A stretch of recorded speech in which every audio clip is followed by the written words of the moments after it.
প্রিয় দর্শক, আমন্ত্রণ জানাচ্ছি দৈনিক রূপালী বাংলাদেশের বিশেষ আয়োজন স্টার টকে। আজ আমরা যার সাথে কথা বলবো তিনি শুধু বাংলাদেশেই নন, ভারতেও সমান তালে জনপ্রিয় হতে যাচ্ছেন। আমরা যার কথা বলছি নিশ্চয়ই আপনারা বুঝতে পারছেন তিনি কে। 2 দশক ধরে বাংলার সঙ্গীতাঙ্গনে তিনি সমান তালে জনপ্রিয়। তিনি আর কেউ নন, বাংলার সঙ্গীতের যুবরাজ আসিফ আকবর। আমরা আজকে তার সাথে কথা বলবো। আসিফ ভাই, কেমন আছেন? ভালো আছি, থ্যাংক ইউ। আসিফ ভাই, প্রথমেই যেই গল্পটা দিয়ে শুরু করতে চাই, আপনি সম্প্রতি বলিউডে প্লেব্যাক করে এসেছেন। এটি আমাদের সঙ্গীতাঙ্গনের জন্য একটি বড় খবর। এই পুরো জার্নিটার খবর দিয়ে আমরা আসলে শুরু করতে চাই। বলিউডে এই যে আমার যাওয়াটা, সেটা প্রসিডিউর শুরু হয়েছে 2 বছর আগে। আর 6 মাস আগে কনফার্ম হয়েছে যে আমি গাইতে যাচ্ছি একটা মুভিতে। এবং মুভির ডিরেক্টর বা মিউজিক ডিরেক্টর যিনি রাজীব রয় চৌধুরী, উনি আমাকে ফোন করেছিলেন। তো এটা টোটাল ম্যানেজমেন্টে ছিল সুদীপ্ত দাস মুন্সি। সে হলো মার্কেটিং করে, মানে যেখান থেকে যাকে যাকে দরকার, সুরকার, গীতিকার, কম্পোজার কিংবা নায়ক বা গায়ক, তো সে গান নিয়ে কাজ করে। তো আমাকে বলছে, দাদা লাস্ট কলকাতা গেলাম বছরখানেক আগে, বললো যে দাদা আপনাকে তো বলিউডে গাইতেই হবে। এমন দেখো এখন আর আসলে ওই সময় বয়স মানসিকতা নাই। আমার কিন্তু হবে কিনা আমি জানি না। বললাম তোমাকে গাইতেই হবে, তুমি প্রিপারেশন নাও। তখন আমি আমার ছেলের সাইকেল, জগিং এবং একটা ফিটনেস, একটা পরিমিত ঘুম, পরিমিত খাওয়া, লাইফস্টাইল চেঞ্জ নিয়ে এসেছি। এবং সেটার ফলাফল হচ্ছে আমরা যেটা গাইলাম, যখন রিলিজ হবে তখন বোঝা যাবে। জি। তো এই জার্নিটা আসলে মাইন্ডসেট করার বিষয়। মুম্বাই একটা বড় জায়গা, আমি যেখানে কাজ করছি সেখানে আমি অনেক সফল, আলহামদুলিল্লাহ। কিন্তু আমি নতুন জায়গায় যেখানে যাবো সেখানে শুধু আমি না, গিয়ে চলে আসলাম 2টা গান গেয়ে, ওই জন্য আমি যাচ্ছি না। আমি যাচ্ছি আমার একটা শক্ত স্বাতন্ত্র অবস্থান তৈরি করতে, যেখানে কমনলি সচিন করতে গিয়েছেন, রুনা আপা গিয়েছেন, রাহুল দেববর্মন তার পারফরমেন্স দেখিয়েছেন। এরকম অনেক বাঙালি বাংলাদেশি আছেন যারা দেশের বলিউডে। নামটা ওখানে এখনো জীবিত রেখেছেন, তুলে রেখেছেন। তো আমারও আমার টার্গেট। আহ, এই প্রসঙ্গে বলি, আপনি যেহেতু বলছেন যে অনেক দিন ধরেই আপনার সাথে যোগাযোগ হচ্ছে গানের ব্যাপারে, আমরা বছরখানেক আগে থেকে আপনাকে একাধিক হিন্দি গান কভার করতে দেখছি। এটা কি সেটারই প্রস্তুতি ছিল?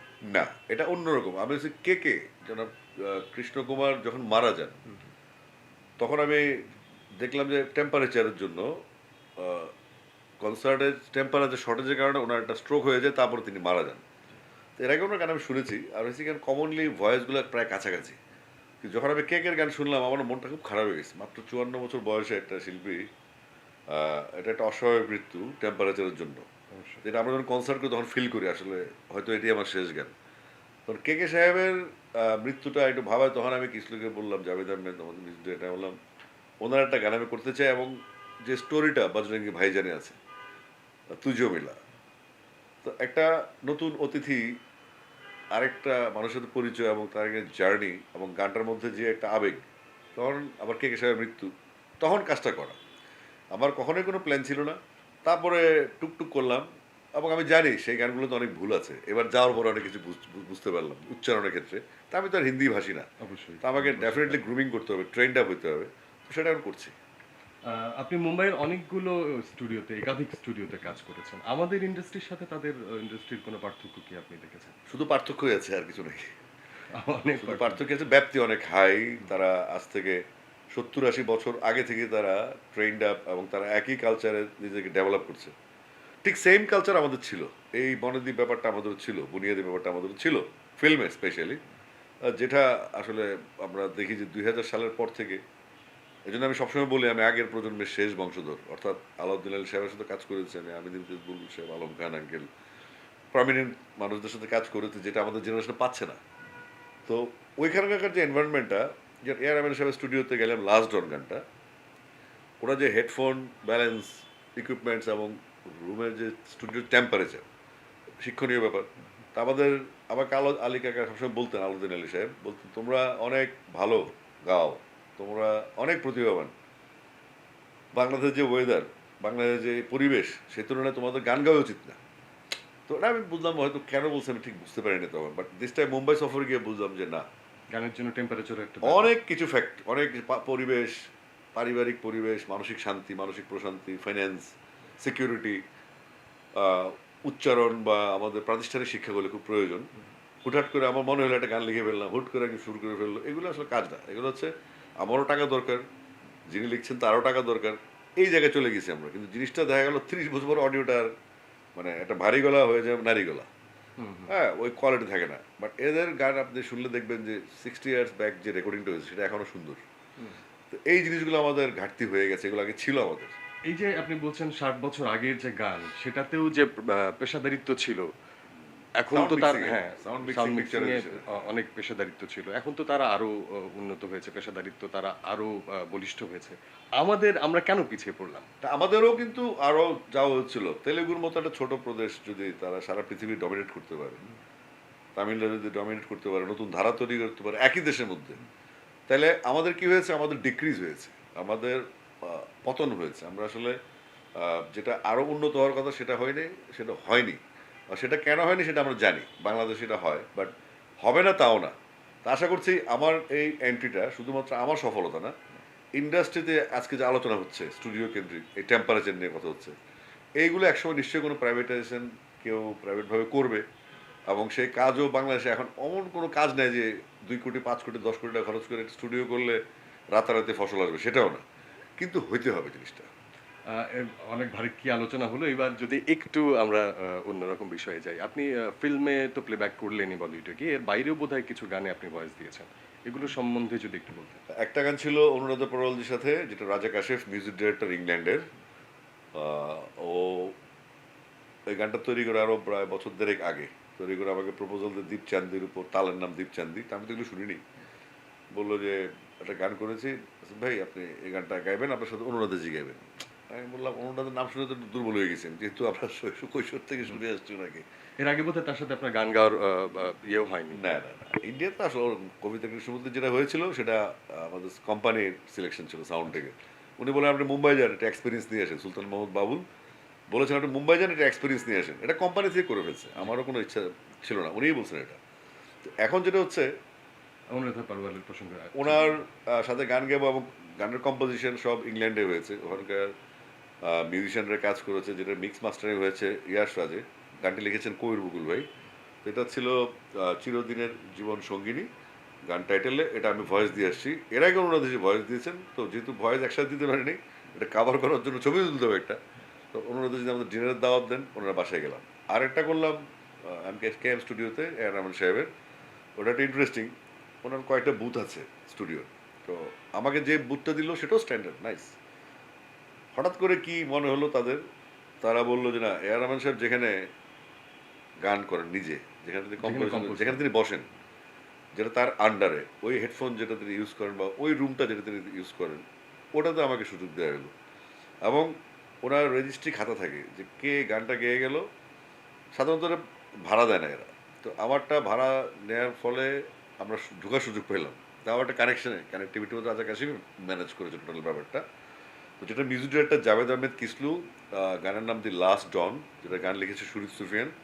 এটা হচ্ছে সমাজের অসঙ্গতির উপরে, যেমন শিশু ধর্ষণ, শিশু অপহরণ, নারী অপহরণ, নারীদেরকে পাচার করা অথবা শিশুদেরকে পঙ্গু করে ভিক্ষা করানো, এই সমস্ত কিছু বিচার বাংলাদেশে হয় না বা আমাদের কোনো ক্ষমতা নেই।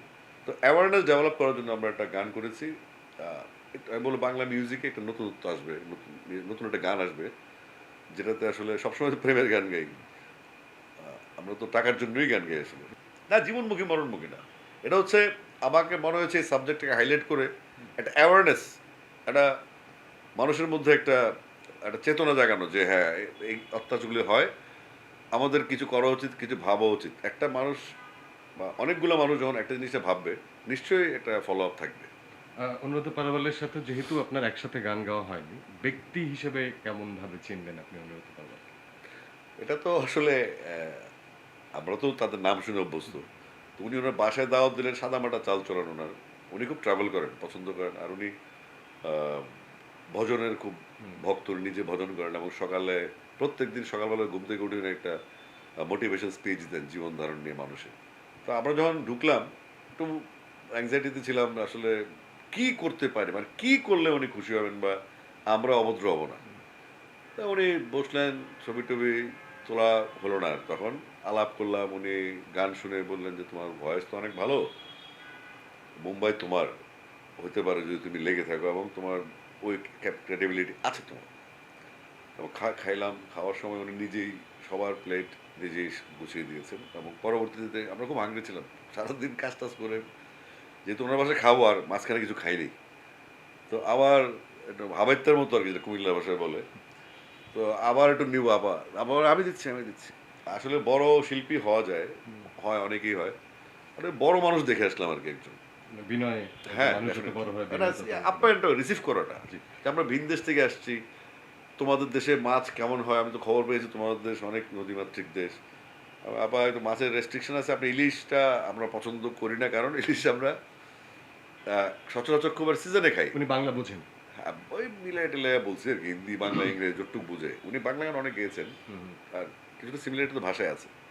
তো বললাম আপনার জন্য আমি মাছ নিয়ে আসবো নেক্সট টাইম আসলে, খুব খুশি। তোমাদের দেশে কী কী মাছ, এই যে আলোচনা, এই যে আমি বলছি, আপা কাটা তো বেশি নেই, আইর মাছটা খেতে পারেন আপনি, এটা ভালো। বরিশাল অঞ্চলে এমন কিছু মাছ আছে যেটা আমিই চিনি না, তো এইরকম আলোচনা আর কি কমলি। আপনি একটু আগে এই প্রসঙ্গটা তুলেছিলেন যে রুনা লায়লার কথা, এন্ড্রু কিশোরের কথা। ৭৬ সালে রুনা লায়লা, ৮৬ সালে প্রয়াত এন্ড্রু কিশোর, ২০০৫-এ জেমস এবং সবশেষে আফসি পারভিন ২০২৪-এ। আপনি আবার একবার প্রমাণ করলেন যে গানের আসলে কোনো কাঁটাতার নেই, কোনো সীমারেখা নেই। আপনি যদি এই ব্যাপারটা একটু ব্যাখ্যা করতেন। না, মিউজিকটা হচ্ছে আসলে সার্বজনীন, মিউজিকের ভাষা একই, বডি ল্যাঙ্গুয়েজ একই, শুধু প্রেজেন্টেশনটা আলাদা, কেউ হিন্দিতে কেউ উর্দুতে। যেমন একটা সময় আমরা তো ভাষা আন্দোলন করেছি ভাষার জন্য, আবার দেখা যাচ্ছে যখন উর্দু খুব প্রভাব বিস্তার করে বসেছিল ইন্ডিয়াতে, তখন শঙ্কর জয়কিশন সাহেব, লক্ষ্মীকান্ত পেয়ারালালজি, তারপর আনন্দজি, কল্যাণজি, ওনারা করছে কি, যেটা আমরা হিন্দিটাকে এস্টাবলিশ করবো। তো অটোমেটিক তারা কি করলেন, তাদের প্রচেষ্টায় পিওর হিন্দি যেটা হয় সেখানে গান শুরু করলেন। তো ভাষার প্রতি কিন্তু মায়া সবারই আছে, তার মানে এই না যে উর্দুটাকে তারা ফেলে দিচ্ছে, উর্দু কিন্তু এখনও হচ্ছে তাদের সাথে। তো প্রয়োজনে যেটা প্রেজেন্টেবল বিনোদন, তো এটা এখানে যুদ্ধ না, আর আমরা কোনো যুদ্ধ অবস্থায় নেই, যেটা করা যাবে না ওটা করা যাবে না। আপনি মানসিকভাবে কতটুকু দেশপ্রেমিক বা মানসিকভাবে কতটুকু আপনি কী করতে পারেন সেটা আপনার ভিতরেই থাকা উচিত। আর যদি রাষ্ট্র কোনো যুদ্ধ অবস্থা থাকে তাহলে সিদ্ধান্ত আলাদা হবে। তো আমি মনে করেন মিউজিক নিয়ে আইপিএলে ইন্ডিয়ান প্লেয়ার ছাড়া পাকিস্তানি প্লেয়ার খেলতে পারেন, গান গাওয়ার সময় কিন্তু কোনো সমস্যা হচ্ছে না। আদনান সামি গাচ্ছেন, আতিফ আসলাম গাচ্ছেন, না, রাহাত ইদানিং ফাতেহি বোধহয় গাচ্ছেন। একটু রেস্ট্রিকশন দিয়েছে, পাকিস্তানিরা গাইতে পারবে না। ওটা আবার কেটে যাবে, এটা আদনান সামি আছেন না, তো মুম্বাইতেই থাকেন, হ্যাঁ, রাহাত ফাতেহিও গাচ্ছেন। নাগরিকত্বের জন্য তো তো এগুলো নিয়ে আমি সব ভাবিত না এই কারণে, কারণ আমার তাদের জায়গায় যাইনি এখন, আমি তাদের জায়গায় যাইতে পারলে তারপর বাকি আলাপ করবো। অবশ্যই। এবার একটু ব্যক্তি আসিফ আকবরের প্রসঙ্গে আসি। বেশ কয়েক বছর আপনাকে দেশের বাইরে শো করতে দেখা যায়নি। ইদানিং আপনি বোধহয় শো শুরু করেছেন। একটু যদি ব্যাখ্যা করেন। সেটা হচ্ছে, আমি ক্রিকেটে যে ভার্সনটা পছন্দ করি সেটা টেস্ট। তো আমি আমার লাইফটাকে 4টা ইনিংসে ভাগ করে ফেলছি। ওপ্রিয়া থেকে 2009 পর্যন্ত রিটায়ারমেন্ট একটা ইনিংস, হঠাৎ করে মিউজিক থেকে সরে গেলাম, নকল গান, অশ্লীল গানের বিরুদ্ধে, তারপরে রাইট রয়্যালিটি নিয়ে 4 বছর মিউজিকের বাইরে ছিলাম, ফিল্মেও গান গাইনি, দেশের বাইরেও যাইনি, টোটালি আমার পরিবারকে সময় দেওয়া হয়নি। যেমন আমি যখন তাদেরকে সময় দেওয়ার জন্য নিজে ফ্রি হলাম, তখন থেকে তারা ক্যাডেট কলেজ পড়ছে, তাদের সাথে দেখা হয় না আমার। তো এটা একটা আক্ষেপ আছে, মানুষের কাজ করতে করতে সাফোকেট হয়ে যায় না, তো আমারও তেমন হয়েছিল। আবার 2014-এ আমি এক্সপেরিমেন্ট নিয়ে ব্যাক করলাম, আমাদের গীতিকে রাজীব আহমেদ, ওর ছিল সবচেয়ে বড় উৎসাহ, ভাই তাহলে আমরা কার জন্য লিখবো। তো এই আকুতিটা আমাকে ভাবা যে আমি যদি গান না গাই তাহলে কতগুলো সুরকার, গীতিকার, কম্পোজার, তাদের তো আসলে সমস্যা, যেহেতু আমি একটা রানিং আর্টিস্ট, আমার কাজ আছে, তাহলে অনেকগুলো ইন্ডাস্ট্রিতে অর্গান একসাথে মুভ করবে। তো ওখান থেকে 2022 পর্যন্ত আমি একটা সেকেন্ড ইনিংস ধরি এটাকে, কারণ বাংলাদেশে ধ্রুব মিউজিক স্টেশনে হাত ধরে নতুন একটা প্রাণ আসলো, যেটা সাউন্ড টেকের মাধ্যমে ছিল একটা সময়। তো ডিএমএস এর কারণে দেখা যাচ্ছে আরও অনেক কোম্পানি ইনভেস্টমেন্টে আসলো এবং নতুন একটা জোয়ার তৈরি হলো, এবং এই জোয়ারের সাথে আমিও আছি, স্পেশালি উপকৃত তরুণ প্রজন্ম। এবার থার্ড ইনিংসটা কী হলো ইন্টারন্যাশনালি, এখন আমি একটু ঠান্ডা মাথায় আছি, আর দেশের বাইরে আমার আসলে শো করাই হয়নি। কজ দুইটা, একটা হচ্ছে মিউজিশিয়ান নিতে চায় না, আর আমিও মিউজিশিয়ান যেতে চাই না, আর দুই হচ্ছে হাই এক্সপেন্ডিচার, এয়ার টিকিট, থাকা খাওয়ার অনেক সমস্যা। তো আমি দেখি যে সব কিছু ঠিকঠাক মতো হয়, শুধু গানের জায়গাটা আসলে মানুষের টাকা থাকে না। কিন্তু যখন বাংলাদেশে কোনো মিউজিক ডাইরেক্টর, বাংলাদেশের কোনো কোম্পানি ফিল্মে গান আমাকে দিয়ে গাওয়াবে, তখন আমি যদি পেমেন্টটা নেই, তাদের খুব প্রবলেম হয়ে যায়। কিন্তু আমার চেয়ে ডাউন একটা শিল্পীকে দিয়ে আর বেশি দামে ইন্ডিয়া থেকে গাওয়া নিয়ে আসবে বা ওখান থেকে গাওয়া নিয়ে আসবে, তখন কিন্তু সমস্যা হয় না। তো বাংলাদেশে যেটা হয়, আপনি সোনারগাঁয়ে খাবেন, শেরাটনে খাবেন, একটা রিসোর্ট 8 লাখ টাকা ভাড়া করে আপনি আর্টিস্টকে দিবেন 15,000 টাকা, এখানে এসে শুকিয়ে যায় সব। তো এখন আমি সব অর্গানাইজ করেছি, আমি শো করব, আমার মিউজিশিয়ান স্ট্রেংথ প্র্যাকটিস করছি। বললাম না আমি 6 মাস ধরে একটা অন্য তরিকে আছি। আমি আমাকে প্রেজেন্ট করতে যাচ্ছি অন্যভাবে। এটা 2023 তে স্টার্ট হয়েছে এবং এটা যতদিন কন্টিনিউ করবে, নতুন ফর্মুলা আসার আগে সেটাই থার্ড ইনিংস। আন্তর্জাতিক পরিমণ্ডলে আসিফ আকবরকে আমি জানি না আন্তর্জাতিক পরিমণ্ডলে কি হবে, মাত্র তো একটা গান গাইলাম, আরো 2টা গান গাইবো। তো কি হবে আমি জানি না, বাট ভালো কিছু হওয়ার জন্য কাজ করছি, ভালো কিছু হইতে হবে, নাহলে তো আবার আমি আসিফ আকবর থাকলাম না। অবশ্যই একটা অভিযোগ আছে আপনার বিরুদ্ধে ইদানিং, সেটা হচ্ছে যে আসিফ আকবর ইদানিং খুব বেশি পরিবার কেন্দ্রিক হয়ে গেছে। অভিযোগ কিন্তু ভালো। পরিবার হচ্ছে কি, আমি আমাদের যে ফ্যামিলি স্টাইল, আমরা একটু পারিবারিক মানুষ, আর আমি গুড ফাদার। আমি গুড হাজব্যান্ড না হইতে পারি, বাট আমি গুড ফাদার, এটা আমি জানি। তো আমার মেয়ে আসার পরে 2 বছরের বয়স হলো 5ই মেতে। তো ও আসার পরে আমার মনে হচ্ছে যে আমি পৃথিবীতে একটা ভাগে আলো থাকে আর একটা ভাগে অন্ধকার থাকে। তো এখন আমার পুরোটাই আসলে আলোকিত। এবং রঙ্গন, আইদা আসিফ রঙ্গন আসার পরে আমি আমার লাইফস্টাইল বদলেছি, এবং ওর সাথে মেশার পরে ওর বয়স 2, আমি ভাবি আমার বয়স 2, লেট স্টার্ট এগেন নিউলি। তো এটা একটা স্পিরিট, একটা একটা গতি নিয়ে আসছে, একটা স্পিরিটও আমার ভিতরে জেগে উঠেছে যে আমাকে, আমার সেই পারফরমেন্স করার পাওয়ার এখনো আছে, আমি এখনো শক্ত সামর্থ্য সুস্থ আছি। তো সুতরাং এটাই আমার নিজের জন্য এবং আমার পরিবারের জন্য এবং আমার দেশের জন্য যদি কাজে লাগে তাহলে ভালো হবে। আর জেমস ভাই আমাকে একটা কথা বলছিলেন যে তুই যদি যখন গান থেকে রিটায়ার করে একটা ইমোশন তৈরি হয়, কারণ তখন তো পিক ফর্মে ছিলাম, ওই সময় রিটায়ারমেন্টে যাই, তখন জেমস ভাই আমাকে বলছিলেন তুই মিউজিকটা ছাড়বি না বোকা, বুড়ো হয়ে যাবি তাড়াতাড়ি। এবং আমি খেয়াল করে দেখলাম যে আসলে 4 বছর আমার বয়স অনেক বেশি বেড়ে গেছে, এবং রঙ্গন আসার পরে চিন্তা করলাম ওইটা কাভার করতে হবে। এই আয়দাকে কেন্দ্র করে, যেমন বড় ছেলে চলে গেছে কানাডায়, আর ছোটোটারও অনার্স শেষ। তো ও হয়তো বিজনেস করবে ঢাকায়, বাংলাদেশে থাকবে। বাট আয়দা আসার পরে আসলে আমি মাইন্ড চেঞ্জ করে ফেলছি অনেক, আগের মতো রাগ করি না, আগের মতো ওই বাসায় বাসায় গিয়ে আক্রমণ করি না বা কারোর সাথে ঢুকতে চাই না। বলেন না যে আপনার এখন আপনি অবসরে কি করেন?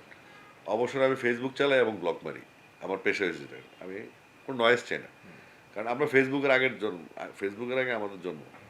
তো ফেসবুকের আগের হ্যাঁ, প্রজন্ম। আগের প্রজন্ম। তো ফেসবুক আমাদের যে খুব একটা হিলাই দিবে, তাহলে তো আমার টার্গেট করার দরকারটা কি? ওর টার্গেট করার দরকার, তুমি দেশে বদলে দাও, পৃথিবী বদলে দাও, ইসরায়েলকে ধ্বংস করে দাও ফেসবুক দিয়ে, ওটা পারবে না। আইসা চুনোপুটি যারা আছে টুকটাক এদিক সেদিক হয়ে যায়, তাদেরকে ধরে। তো এগুলো আমি সেরে আসছি। আর পরিবার, আমার মেয়েটা বড় হবে, ছেলেরা বড় হয়েছে, সংসারে বৌমা আসছে, হয়তো নাতিও আসবে, কখন জানি না, ওয়েটিং। ইনশাআল্লাহ চলে আসবে। হ্যাঁ, তাহলে আমাকে চেঞ্জ হতে হবে। তা ইউ থিঙ্ক যে আমি আসিফ আকবর একটা দাদা হয়ে গেলাম, বিশাল ব্যাপার, একই সাথে আবার গান গাচ্ছি। আচ্ছা ভাই, একটা বিষয় যে নাটকেরও যেমন ইদানিং উদ্ভট নাম হয়, গানেরও ইদানিং খুব উদ্ভট উদ্ভট কিছু নাম আমরা দেখছি। আপনি এই বিষয়টাকে কিভাবে দেখছেন? বা এখন ওপেন ওয়ার্ল্ড, ওপেন ওয়ার্ল্ড, যে যেটা খুশি করুক, কিন্তু ভালোটা নেওয়ার দায়িত্ব আমাদের। আমরা যদি খারাপ নিয়ে মাতামাতি করি তাহলে খারাপটা প্রমোটেড হবে, আমরা যদি ভালোটা নিয়ে মাতামাতি করি তাহলে ভালোটা প্রমোটেড হবে। এখন open world, you can not do anything, কাউকে আপনি আটকে রাখতে পারবেন না। তো সুতরাং আমরা যারা দেখি, শুনি, আমরা যেভাবে দেখবো শুনবো ঠিক সেভাবে প্রমোটেড হবে, এটা হলো মূল কথা। অর্থাৎ দোষটা আমাদেরই, আমরা যারা শ্রোতা এবং ভিউয়ার। তো আমরা যদি হাসতে হাসতে, মজা করতে করতে খারাপ জিনিসটাকে প্রমোট করে, আলটিমেটলি আমিই খারাপ। তো এটা হচ্ছে মূল কাহিনী, কারণ ভোক্তা ছাড়া তো আর প্রোডাক্ট চলবে না। না, তো অবশ্যই। সেক্ষেত্রে আমার মনে হয় যতই দায়, যে যত খারাপ কাজই করুক, তাকে প্রমোট করছি কিন্তু আমরা, খারাপ আমরাই। আচ্ছা ভাই, আপনি যেটা বলছেন যে এটা আমাদের ইন্ডাস্ট্রির জন্য একটা অশনি সংকেত, যেভাবে এখন সবকিছুতে উদ্ভট নাম জড়ানো হচ্ছে, গানে, আপনার নাটকে। তো এটা থেকে আসলে উত্তরণের উপায় কি বলে আপনি মনে করেন? না, উত্তরণের কিছু তো নাই এখন। সাপোজ আমাদের ফিল্মে এই 90 পর্যন্ত, 2000 পর্যন্ত কিন্তু এক ধরনের ফিল্ম হয়েছে। ঠিক 97, 98, 96 দেখলাম অশ্লীলতা ভর করেছে এখানে, যেটা এখন আর খুব একটা নাই নাই বলতে গেলে। তো নিশ্চয়ই কোনো একটা অ্যাওয়ারনেস ডেভেলপ হয়েছে এখানে। আবার অডিওর ক্ষেত্রে তো কোনো বাইন্ডিং থাকে না। আমরা যদি দেখি যে আপনি স্প্যানিশ গান শুনেন, সেখানে ম্যাক্সিমাম গালিগালাজ। মানে স্প্যানিশটা গালিগালাজ গানই করে না এখন। ওদের, আমি আমেরিকাতে গাড়িতে রেডিও স্টেশন শুনি এবং একটা যেন শুনে। আবার দেখবেন যে আমার ছেলে গান শুনছে তাহসানের, আমার ছেলে গান শুনছে মিনারের, আমার ছেলে গান শুনছে হৃদয় খানের। অর্থাৎ তারা কিন্তু বাংলা গানে শুনছে। অথবা আন্ডারগ্রাউন্ড ব্যান্ডের গান তারা নেমেসিস বা আরবো ভাইরাস বা যারা আছে এদের গান শুনছে কিন্তু আমাদের ছেলেরা বাংলা গানই এটা। তো ভালো জিনিসটা নেয়া আর খারাপটা পরিহার করা, বুঝতে হবে যে আমার লাভটা কোথায়। বুদ্ধদেব গুহ একটা কথা বলেছিলেন, বাংলা ভাষার টিকে থাকবে বাংলাদেশি। এটা ট্রুলি আমি কলকাতায় টের পেয়েছি। কলকাতার মানুষের মিক্স হয়ে গেছে, কিন্তু বাংলাটা আসলে বাংলাদেশে আছে। তো সুতরাং একটা সময় দেখা যেত হিন্দি সিরিয়ালের কারণে আমাদের বাচ্চারা হিন্দিতে কথাবার্তা বলতো। যখন একটা বড় হয়ে গেছে লজ্জায় কথা বলে না, এটা বলে না। এটা যদি প্রয়োজন হয় কোথাও শপিংয়ে গেলে বাইরে, তখন ইউজ করে বোঝানোর জন্য। তো সুতরাং আমরা একটা শক্তিশালী ভিত্তি উপর আছে, বাংলা ভাষা অনেক শক্তিশালী, এটাকে এমনি হিলে দেওয়া যাবে না। সুতরাং উত্তরণ হয়ে যাবে। উত্তরণ হচ্ছে। হয়ে যাচ্ছে বোধহয়। আমরা আশা করি সামনের ভবিষ্যতে এটা খুব নিকট ভবিষ্যতেই হয়তো এটা থেকে উত্তরণ হবে। কিন্তু একটা জিনিস যে একটা সময় বাংলাদেশে জারি সারি গান ছিল, যাত্রাপালা ছিল। তার সাথে সাথে উচ্চ মনোবৃত্তির যেসব সাহিত্য চর্চা ছিল সেটাও ছিল। কিন্তু সেটা বোধহয় বলিষ্ঠ ছিল। মধ্যবিত্তির মনোবৃত্তিক যে চর্চাটা ছিল সেটা বোধহয় বেশি বলিষ্ঠ এই যে ছিল। আপনি একটা পয়েন্টে আসছেন, মধ্যবিত্ত। মধ্যবিত্ত মানে সিভিল সোসাইটি। হুম, হুম। আপনি দেখবেন এখন রাজনীতিতে যারা আছে, আপনি দেখবেন কোনো সরকারি অফিসে ইউনিয়ন, একটা ড্রাইভার 100 কোটি টাকার মালিক, একটা বিল করে যে ইলেকট্রিক বিল, সে 1000 কোটি টাকার মালিক। আপনি দেখবেন একটা টিচার যিনি অধ্যাপনা করেন, বা একজন একজন অ্যাডভোকেট যিনি প্র্যাকটিশনার, আইন চর্চা করেন, একজন রিটায়ার্ড সচিব বা একজন শিক্ষিত মানুষ, তারা কিন্তু রাজনীতিতে নাই। একজন অধ্যাপক একটা পার্টি অফিসে গেলে একটা ছোট ছেলে আছে, কি আঙ্কেল খবর কি, কেমন চলতেছে আপনার দিনকাল, তো উনি যাবে পলিটিক্সটা করতে? না তো অবশ্যই। এই পরিবেশটা কিন্তু নষ্ট হয়ে গেছে। এই সিভিল সোসাইটিগুলাই, আমি যদি বলি কুমিল্লা ধরি, কুমিল্লার যারা সিভিল সোসাইটি মধ্যবিত্ত ক্লাসটা, তারা শিফটেড হয়ে গেছে, বিভিন্ন জায়গায় ছড়িয়ে ছিটিয়ে গেছে কুমিল্লায় নেই। অর্থাৎ ভদ্রতা বা সামাজিকতা কিংবা ওই সোসাইটিকে নিয়ন্ত্রণ করার মতো যেই নিয়ামকগুলো ছিল। নিয়ামকগুলো ছিল, এক্স্যাক্টলি, নাইস ওয়ার্ড, সেগুলা এখন ভূপাতিত। বাট আশাহত হওয়ার কোনো কারণ নেই, কেউ না কেউ তো হাল ধরবে, একটা না সব বদলাবে। এই প্রজন্ম, আমি আমার 2 ছেলেকে দেখি, তো আমি তো তাদের মধ্যে কোনো রং কিছু দেখতে পাচ্ছি না। তারা তো স্টাডি করে, আমি যদি জিজ্ঞেস করি, মাঝে মাঝে জিজ্ঞেস করি, তোমরা তো, আমরা আগে বাংলাদেশে বিশ্বের ডায়েরি পড়তাম, এনসাইক্লোপিডিয়া ব্রিটানিকা আমরা পড়ে এসেছি, আমরা যে কোনো কিছু পড়তাম, পড়ে পড়ে বোঝার চেষ্টা করতাম। কিন্তু এখন ওয়ান ক্লিক চলে আসছে, দেখা যাচ্ছে যে একটা সাবজেক্ট নিয়ে ব্যস্ত। তখন আমি তাকে জিজ্ঞেস করলাম অ্যাবাউট দ্য টাইটানিক এবং আমাদের কয়েকদিন আগে যে কার্গো মানুষ মেরে ফেলে, রং বদলে ফেললো। তখন ওরা বললো যে বাবা, খবরগুলো হচ্ছে এরকম, তুমি যদি অথেন্টিক নিউজ চাও দেন তোমাকে ইন্টারন্যাশনাল জার্নাল পড়তে হবে। আর বাংলাদেশে যেটা হচ্ছে, আমরা তো জানি কি হচ্ছে এখানে, মানে চিড়ে নিয়ে গেছে মাইক্রোফোনটার কান। মধ্যে এমন ব্র্যান্ড থাকে, সেটা চেনা যায় না। কিন্তু আমাদের শিল্পীদের এই যে একটা লাইক শেয়ারের প্রতি লোভ, একটু নিজেকে সস্তা ফোকাস জনপ্রিয়। করার প্রতি লোভ, এখান থেকে অধপতনের শুরু। শিল্পী থেকে মানুষ খুঁজে বের করবে তারা কি কাজ করে, শিল্পীরা কেন নিজেকে ফোকাস করতে থাকবে। মানে আছে না, টিকটক ফিকটকে ঢুকে গিয়ে দেখা যাচ্ছে যাকে সম্মান করতো শিল্পীরা, সে একটা শিল্পী, যে শিল্পীদেরকে সম্মান করে সে একটা এমন একটা কাজ করে ফেলছে যেটা আসলে মরালিটির দিকে যায় না। আবার কোনো একটা পার্সোনাল মতামত দিয়ে অতিরিক্ত বাড়াবাড়ি শুরু হয়ে যায়, যেটা প্রয়োজন নেই। তো আমাদের কথা হচ্ছে খুব বেশি, কাজের লোক খুব কম। কমেন্ট বক্সটা যেটা আছে, আমরা তো কাজ করছি, আমাদের কিন্তু কমেন্ট হচ্ছে, তারা কিন্তু নিজে কিছু করতে পারতেছে না, শুধু কমেন্ট করে যাচ্ছে। এবং তার জন্ম হয়েছে কমেন্ট করার জন্য, তো সে সেখানেই থাকুক। না, অবশ্যই আমরা নিশ্চয়ই কমেন্ট বক্সেও 2-1টা মাল লাগবে। অবশ্যই আমরা আশা করি যে মধ্যবিত্তের এই যে মনোবৃত্তিক চর্চা সেটা যত বলিষ্ঠ হবে আমাদের সমাজ Exactly. তত সুন্দর হবে। আসলে আমরা একদমই অনুষ্ঠানের শেষে চলে এসেছি। আপনি যদি দৈনিক রূপালী বাংলাদেশের দর্শকদের উদ্দেশ্যে কিছু বলতে চান। হ্যাঁ, রূপালী বাংলাদেশ আসছে, দৈনিক রূপালী বাংলাদেশ আমাদের খুব পরিচিত। আহ, আমি ভাবছি যে যে ম্যানেজমেন্ট রূপালী বাংলাদেশে হচ্ছে, আহ, প্রথম সার একটা দৈনিক হওয়ার সম্ভাবনা আমি দেখতে পাচ্ছি। এবং রূপালী বাংলাদেশের সাথে সার্বক্ষণিকভাবে থাকতে হবে আমাকে। এটার সাথে একটা সম্পর্ক, সব মিডিয়ার সাথে আমার ভালো সম্পর্ক, তবে এটার সাথে স্পেশাল সম্পর্ক আমার লোকালিটির দিক থেকে। তো রূপালী বাংলাদেশের যে কোনো কাজে ইনশাল্লাহ আমাকে পাবেন, আশা করি, চেষ্টা করবো থাকতে। আর রূপালী বাংলাদেশের উত্তরোত্তর সফলতা কামনা করি। প্রিয় দর্শক, এই ছিল আজকে বাংলা গানের যুবরাজের সাথে আমাদের আড্ডা। নিশ্চয়ই আপনাদের ভালো লেগেছে। সামনে আবারও দেখা হবে নতুন কোনো স্টারের সাথে স্টার টকে। ধন্যবাদ সবাইকে।